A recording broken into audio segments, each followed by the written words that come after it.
But Lally sighs when he asks questions. I never heard a lawyer sound bored with his own questions.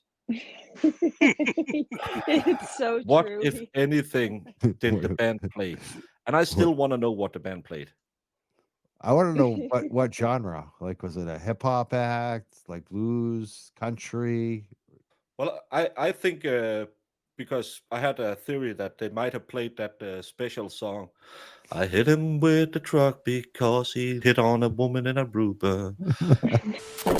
I don't understand why a prosecutor would start their case by setting me up to be extremely skeptical of their version of events. It's another unfortunate term. It's incestuous. Everybody knows everyone. The guy who had the house where Officer O'Keefe was found dead is also a Boston police officer. His family is well connected. His brother is a police officer in town, and they had a personal relationship with the lead investigator from the state police. And those are all red flags right out of the gate. Conflicts everywhere. They are sitting there thinking, how did he pass away? How did 8 EMTs and doctors not see he had a big gash in the back of his head? What's that with Chloe? Why is everyone lying about how they know each other? I'm starting to learn more and more about it, and something's not right. Something is not right. Why are all of these people acting so shady? When you look at what happened here, it's not just a matter of, you're my friends and let's look into this. There appears to be something very devious going on. Exactly what that is, you can't say. Everyone who's connected just runs closer to the case. I've never, ever seen so many people being tainted and then claiming, we didn't know anything. I've told my audience this. I'm just learning about this case sort of in real time when I'm talking to experts like yourself. But I have questions. I think I have a lot of questions. Here to answer. You should have put the good stuff first. You should have shown me that John O'Keefe his injuries are consistent with being hit by a car. Show me that Karen Reed's car is consistent with being in a vehicle collision like this. Because if you have already primed me to think, yeah, it looks like she could have done it, then when I hear all of this shady stuff, I might give it a little bit more leeway. I might be like, yeah, well, it sounds weird, but the car, the bumper, the injury, whatever. But there's a lot of evidence that people who claim to know absolutely nothing about what happened and resulted in John O'Keefe lying dead on the house in which they were in fact, were communicating with each other at that time period in the immediate hours after that, and in the immediate days after that, and talking about very weird things and doing things that people who are not involved in something bad generally don't do. What I am seeing is people who do not have good explanations for what the objective evidence is.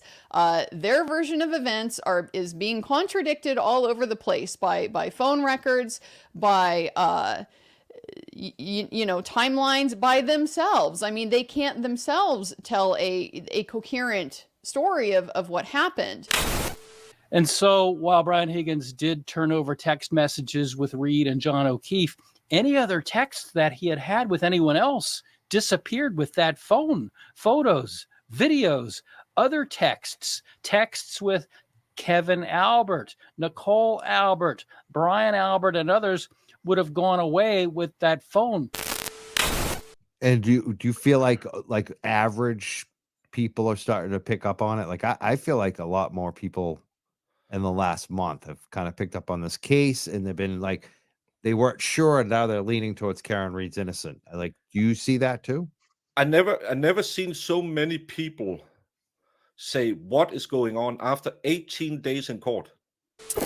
But when everybody under the sun is telling me, oh no, I didn't make that phone call, it's a butt dial. No. We have a problem now with your version of events not being credible in light of the evidence that is out there that you can't control. the thing that people seem to talk about first is all the butt dials. Yeah. It's that's just true. like, it's just, if one person had said it and used it as an excuse, okay. But it's like all of this, but answering, but shutting off your phone, what's going on here? That, you know, where is the butt dialing technology center? It must be Canton. Yeah. Jen McCabe gets on the witness stand. She testifies that, and I believed her, that she was truthful. Some of the witnesses are giving themselves away. In the way they talk. Right at the end of Jennifer McCabe, I don't know if anyone picked up on this. She actually loudly proclaimed Karen's guilt. She said because she hit him because she knew where it was, and she was, she essentially undercut her credibility, because now you could see that she reached her own conclusion about guilt, and everything she was saying was coming from that angle. The straw that broke the camel's back was Jen McCabe's.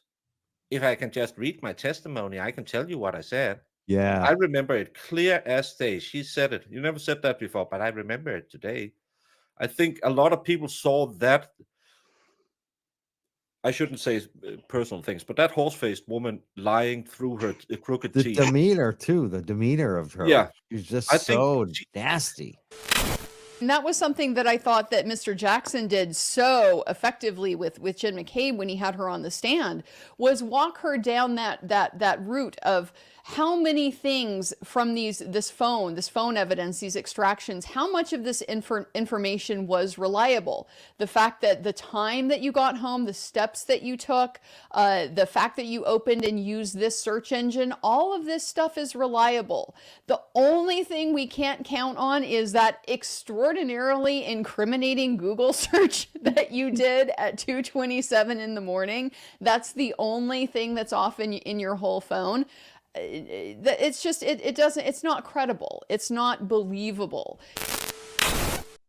Exactly. But she wasn't even a very good actor. Yeah, she does that. Like I think so many of them pull that The shit. Jen Different ways. Jen yelling. It was such bad acting. And I woke up, Matt McCabe. Jen. Oh my God. It's just painful to watch. This whole thing is painful. This just looks so bad for the prosecution. Jen. It was like when you had to do that school play back in 5th grade, and you had that one who thought he was a thespian if he just yelled loud enough. It was so bad. To me, why doesn't, when something like this occur, the way they collected evidence is obviously super suspect. God. And the way that nobody seems to know anything, because it's a police officer that's lying dead, why doesn't a team fly in? Let's bring in the best team. Let's find out who did this. This just seems like, for lack of a better word, no disrespect to anyone, but a schlock job. Why is Lally putting on such a great defense for Karen Reed? Yeah. All Seriously. his witnesses suck. I know I mentioned this in the past, but at this point, it's already been such a controversial thing. If anything's reasonable a doubt, one of the debate is, did Karen do this? Yes or no? It is so suspicious to have a police officer destroying the evidence. That does. Oh my God! I can't even. Yeah, he expected like he was going to put down. We're going to put down this conspiracy at the beginning, and then we're going to show the real evidence. That was his thing. It's like, no, all you've done is pour gasoline on what you claimed was a conspiracy theory. Now everyone thinks, wow, there's something wrong here. Like, that's what it feels like to me. But now you have primed me to think you guys are hiding something.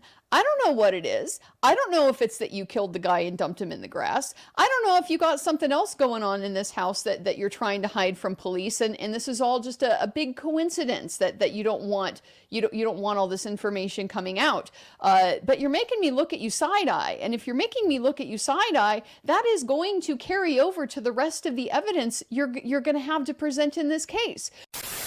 By all accounts, John O'Keefe was a good guy. I mean, just everybody seemed to like him, a dedicated police officer. We've forgotten about him. And as someone who's the son of a perpetrator and a victim, that's very concerning. Well, the thing in this case is, this is unfortunate, but he's just a corpse on a lawn, is the way that this case is proceeding. I think this is going to be the first case in the history of criminal law where the jury comes back with a verdict of WTF.